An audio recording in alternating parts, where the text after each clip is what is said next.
Hello everyone, आशा करता हूँ आप सभी लोग हैप्पी, हेल्दी एंड स्ट्रॉन्ग होंगे हमेशा की तरह।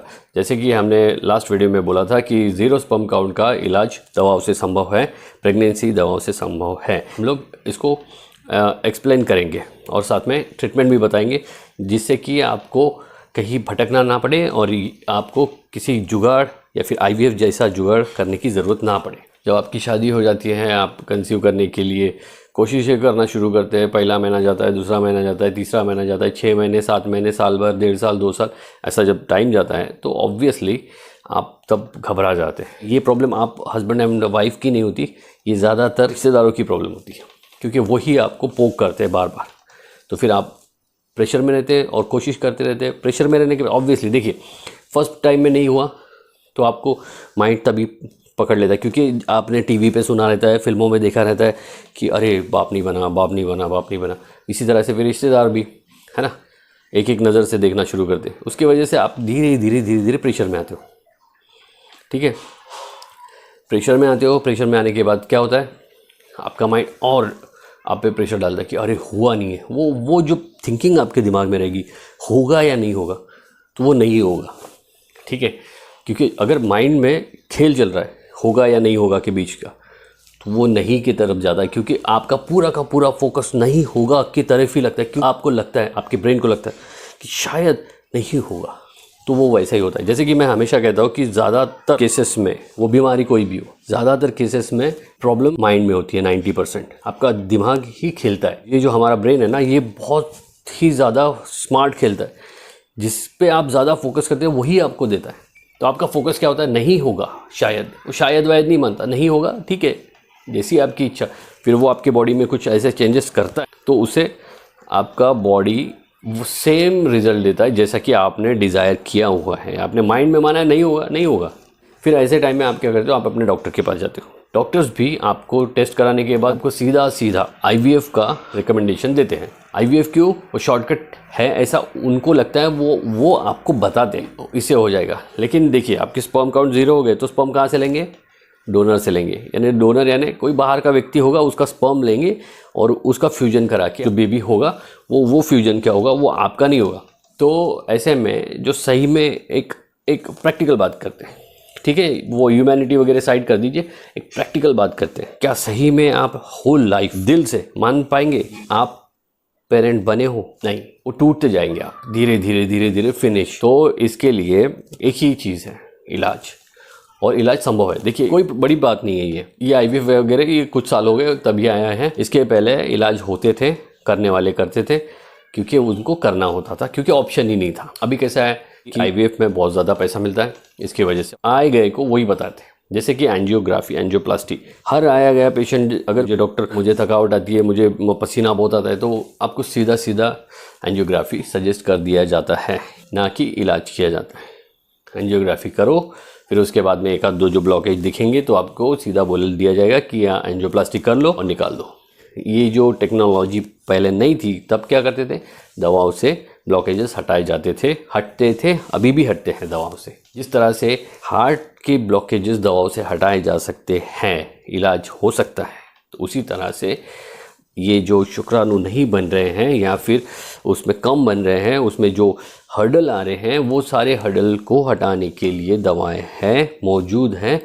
उसको प्रॉपरली लिया तो आप पूरी तरह से ठीक हो जाएंगे, आपके खुद के स्पर्म बनेंगे। जो कोई भी आपको बोलता है ना ये पॉसिबल नहीं है, वो झूठ बोल रहा है, क्योंकि उसका उसमें बेनिफिट है, ये तो उनका बिजनेस है। लेकिन आपको खुद समझना होगा कि ऐसे क्या हो सकता है। देखिए, आपके ऑर्गन इंटैक्ट है, सारे के सारे ऑर्गन इंटैक्ट है। अगर वो ऑर्गन इंटैक्ट है तो क्यों नहीं बन रहे स्पर्म, ये कॉज ढूंढिए, ना कि सिम्टम। ये तो सिम्टम हो गया कि नहीं बन रहे, ठीक है। अब नहीं बन रहे, इसके पीछे कुछ रीज़न होगा ना, कुछ तो हुआ होगा जो नहीं बन रहे। क्या पूरी तरह से नसें खराब हो गई है? नहीं, वैसा भी नहीं है। या फिर ऑर्गन अंदर से गायब हो गए?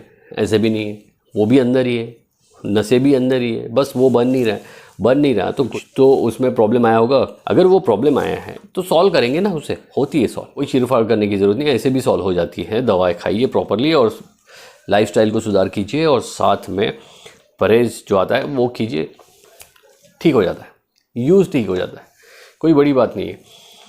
कल जाके अगर सर दर्द है तो सर दर्द के लिए कोई अगर टेक्नोलॉजी आ गई कि चलो ये दिमाग में डालने से सर दर्द नहीं होगा, तो आप क्या उसमें भी काट पीट करोगे? नहीं करोगे ना।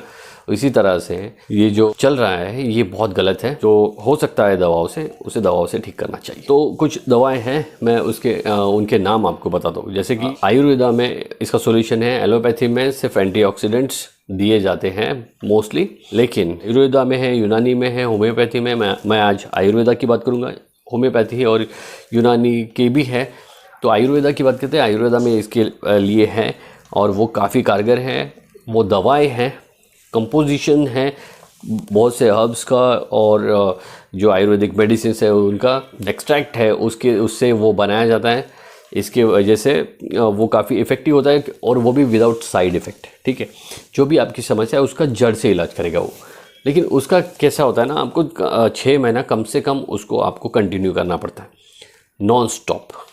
ठीक है, नो ब्रेक। वो सुबह शाम का आदत जब बना लेंगे आप, वो खाना शुरू कर देंगे, तो ये समस्या जाती रहेगी, पूरी तरह से ठीक हो जाएंगी। तो सबसे पहले लिख लीजिए, पहले मैं दवाएं बता देता हूँ, बाद में हम लोग पूरा डिस्कस करें। समस्या कितनी भी जटिल हो, उसका इलाज और उपाय होता है। स्पर्म जो 0 हो गए या फिर किसी के कम हो गए, तो उसके लिए क्या करना चाहिए, मैं आपको कुछ दवाएं बताता हूँ, आप नोट डाउन कर लीजिए। यहाँ पे स्क्रीन पे वैसे भी दिखेंगे, दिखेगा। आप क्या कीजिए, उसे लिख लीजिए या फिर स्क्रीनशॉट ले लीजिए, और जो डोजेस है उसे फॉलो कीजिए। तो शुरू करते हैं। पहला टैबलेट सिम्प्लस-Z टैबलेट। ये टैबलेट आपके वीर्य में शुक्राणुओं की संख्या बढ़ाना शुरू करता है। वो अगर नस चोक हो गई हो, या फिर वहाँ पे ब्लड सप्लाई नहीं हो, या फिर अगर कोई डिफ़िकल्टी आई है, कोई रुकावट आई है, उसे हटाने का काम करता है। और ये बहुत ज़्यादा, सबसे ज़्यादा ज़रूरी टैबलेट है जो आपको लेनी है।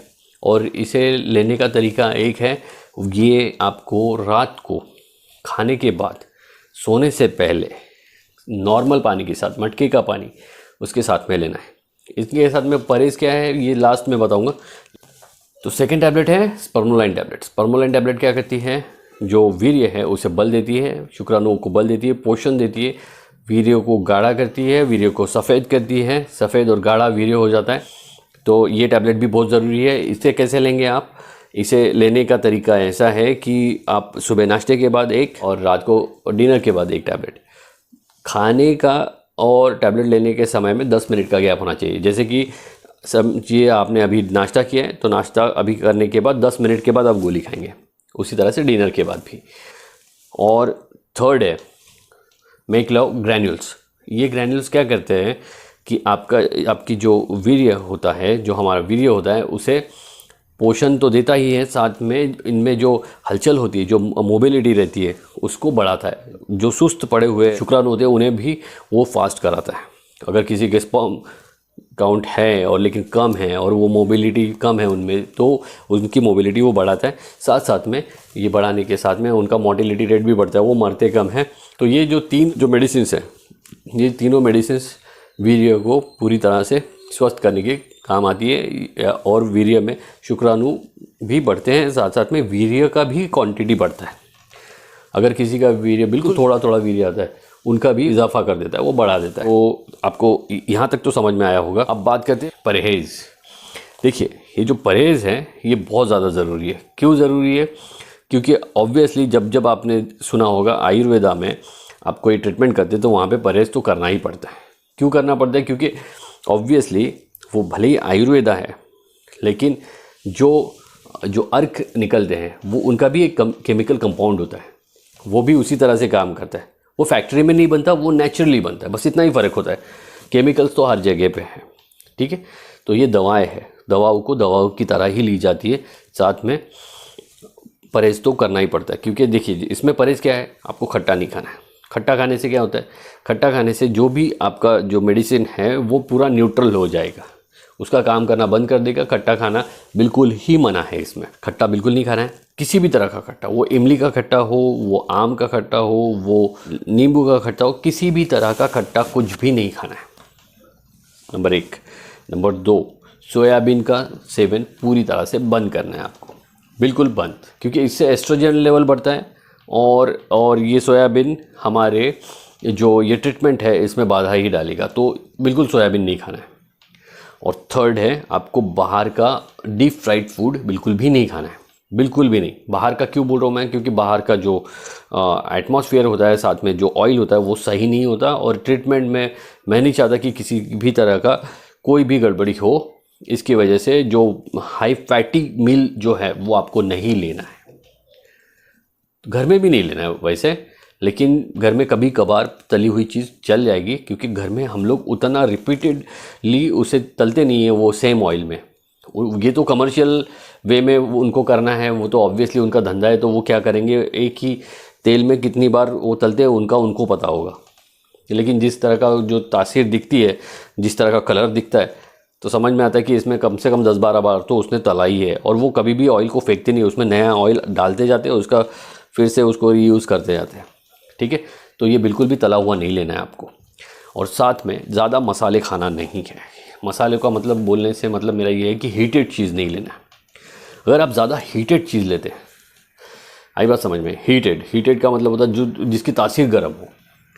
मसालों की तासीर गर्म होती है, और हमें शुक्राणुओं को पोषक वातावरण देना है, ना कि गर्म वातावरण देना है। जिन पदार्थों की तासीर गर्म होती है, जो अंदर से गर्म होते हैं, जैसे कि एग्जांपल बता देता हूँ मैं, लौंग हो गई और काली मिर्च हो गई, ये इस तरह की चीज़ें जो गर्म है वो नहीं लेनी है आपको। तो जिन पदार्थों की तासीर गर्म है वो नहीं लेना है। वो लेने से जो पोषक वातावरण जो बनना चाहिए वो नहीं बनेगा, और ये दवाएं काम नहीं करेगी। तो दवाओं के काम करने के लिए ये परहेज़ बहुत ज़्यादा ज़रूरी है, और आपको वो फॉलो करना ही है।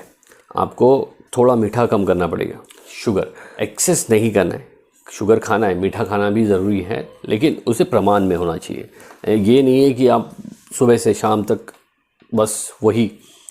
ठीक है, साथ में आपको चाय टोटल बंद करनी है, चाय बंद कर दीजिए। कॉफ़ी का सेवन एकदम लिमिट कर दीजिए, क्योंकि कॉफ़ी का भी तासीर गर्म होता है, एकदम कम। तो ये गर्म चीज़ें आपको बिल्कुल ही अवॉइड करनी है। ठीक है, अब ये तो हो गया क्या ना करे, अब क्या करें, है ना। तो उसके लिए आप नोट डाउन कीजिए। सबसे पहले आपको टॉप पे रखना है सैलेड। खाना शुरू करने के पहले आप सैलेड खाना शुरू करेंगे, पहले आपको सैलेड ही खाना है। ऐसा नहीं कि आपको खाने के बीच में सैलेड खाना है। सैलेड जैसे कि आपने अपनी प्लेट बना ली, उसमें अगर साइड में सैलेड रखा हुआ है, तो सैलेड को पूरा पहले ख़त्म कर दीजिए, उसके बाद में खाने को हाथ लगाइए। ये हो गया सैलेड। क्यों? क्योंकि सैलेड में विटामिन्स के साथ साथ फाइबर इतना होता है जो आपको चाहिए होता है, और साथ में जो पानी होता है वो भी चाहिए होता है, तो वो भी मिल जाता है आपके बॉडी को। तो ये इसके फ़ायदे हैं, तो आपको उसको लेना है। ठीक, इससे आपका गट हेल्थ सबसे ज़्यादा बढ़िया रहेगा। जब गट हेल्थ, पेट अच्छा होगा, तो वो जितनी भी आप दवाइयाँ खाते हैं वो एब्जॉर्ब हो जाएगी आपकी बॉडी के अंदर, बहुत ज़्यादा ज़रूरी है। तो सैलेड में क्या खाएंगे? ककड़ी, बीटरूट, गाजर, थोड़ा मेथी का पत्ता, अगर सीज़न है तो, सीज़न नहीं है तो फिर कोई बात नहीं। तो मेथी वो भी कितनी खानी है आपकी, जो ये जो मुट्ठी है इसमें पकड़ लीजिए, जितने पत्ते आएंगे उतने खाने हैं आपको। मेथी की सब्ज़ी, मेथी दाना नहीं बोल रहा मैं, मेथी की सब्ज़ी, इतना ही बस, वो चबा चबा के खानी है आपको। ये एक हो गया। ये आप अपने सैलेड में ये सारी चीज़ें रखेंगे और खाएंगे तो कोई प्रॉब्लम नहीं होगी, और पोषक वातावरण ही मिलेगा। मेडिसिन के लिए बहुत ज़्यादा अच्छा होता है। क्योंकि ऑब्वियसली कोई भी आप मेडिसिन खाते हैं वो बॉडी में खाने के बाद में एब्जॉर्ब भी होनी चाहिए, है ना। उसके लिए आपको क्या खाना चाहिए? तो ये खाना चाहिए सबसे पहले। दूसरा आपको खाना चाहिए प्रोटीन। प्रोटीन क्या? प्रोटीन पाउडर नहीं, डब्बे वाली बात नहीं कर रहा हूँ मैं।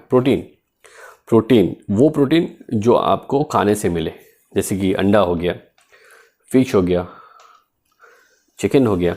ये जो नॉन वेजिटेरियन के लिए, वेज लोगों के लिए पनीर है, दही है, ये इसका सेवन आप करेंगे ये। और अगर वेजिटेरियन लोगों के लिए बहुत ज़्यादा ऑप्शन नहीं है, लिमिटेड है, लेकिन है, ऑप्शन नहीं है ऐसा नहीं है, लेकिन लिमिटेड है। अगर आपको लेना है प्रोटीन तो आप मेडिकेटेड लीजिए। मेडिकेटेड का मतलब होता है जो कि फार्मेसी में मिले और वो हानिकारक ना हो, वो किडनी को डैमेज ना करे, लीवर को डैमेज ना करे, वो सपोर्ट करे आपके ओवरऑल हेल्थ के लिए। खाने में फिर आप क्या रखेंगे? डार्क चॉकलेट जो थोड़ा सा कड़वा होता है, उसका सेवन। एक क्यूब छोटा सा, डेली एक छोटा खाए तो भी चल रहा है, या फिर 2-3 दिन में एक क्यूब वो खाइए, शामिल कीजिए आपके खाने में। एंटीऑक्सीडेंट से भरे होते, वो आपको सपोर्ट ही करेंगे, मेडिसिन को सपोर्ट करेंगे।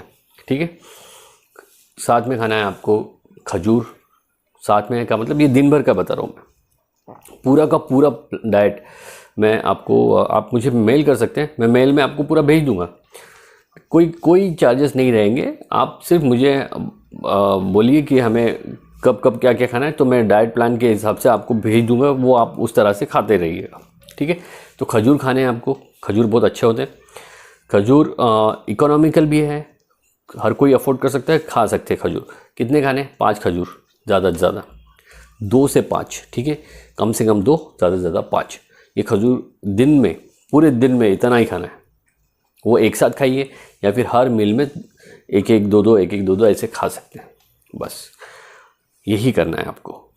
साथ में क्या करेंगे आप, किशमिश होती है जो काली वाली होती है, मनुक्का बोलते हैं उसको, मुनक्का, ये जो होता है किशमिश, वो चबा के खाने हैं आपको, 2 से 3 चबा के खाइए, भिगा के रखिए फिर चबा के खाइए, बीज बीज सब चबा के खाना जाना है उसको, बस ये हो गया।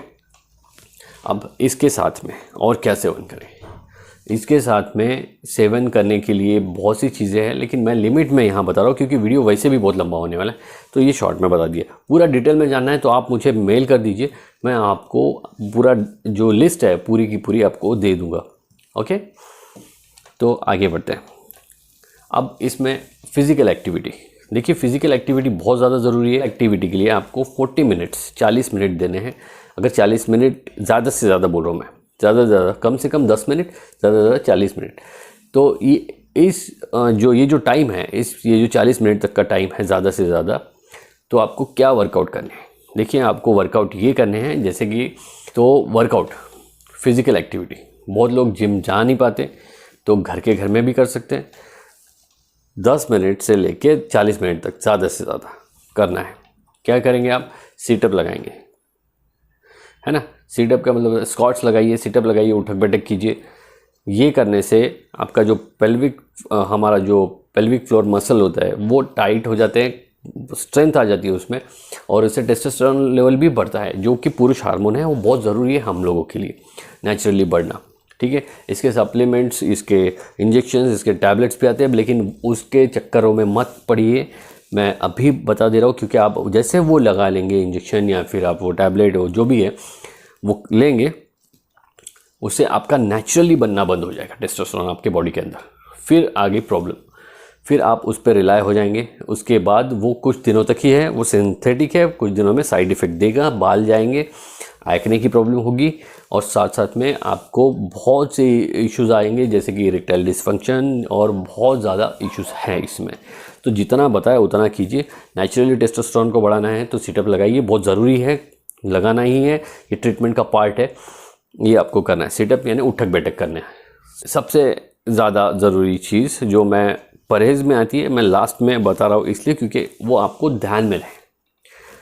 स्मोकिंग नहीं करना है, mark my words, smoking total ही बंद करना है।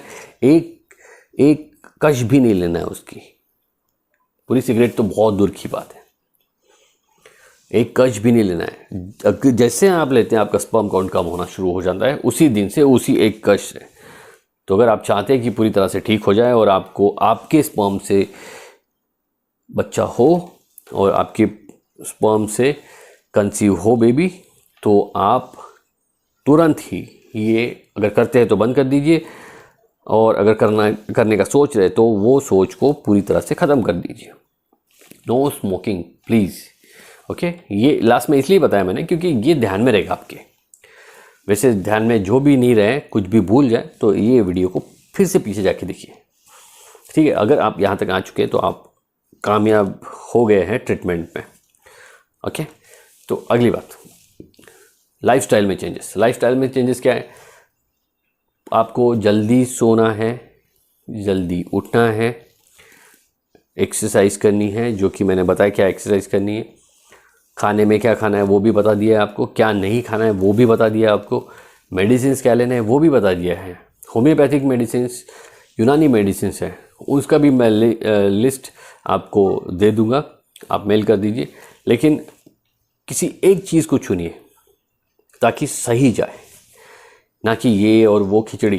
कैसे होता है ना कि 2 3 4 5 अलग अलग चीज़ें हम लोग ट्राई करते हैं, कभी ये पैथी से कुछ, ये पैथी से कुछ, इधर आयुर्वेदा से कुछ, यूनानी से कुछ, और वो मिक्सअप कर देते हैं। आफ्टर ऑल है तो केमिकल ही, वो जुड़ने के बजाय एक दूसरे को डिस्ट्रॉय कर देंगे, तो आपका ट्रीटमेंट पानी में गया। तो जो बताया है उतना ही कीजिए, सक्सेसफुल हो जाएंगे आप। थैंक्स मी लेटर याद कीजिएगा, और खुशखबरी जल्दी से जल्दी दीजिए, और मिठाई हो सके तो हमें भी खिलाइए।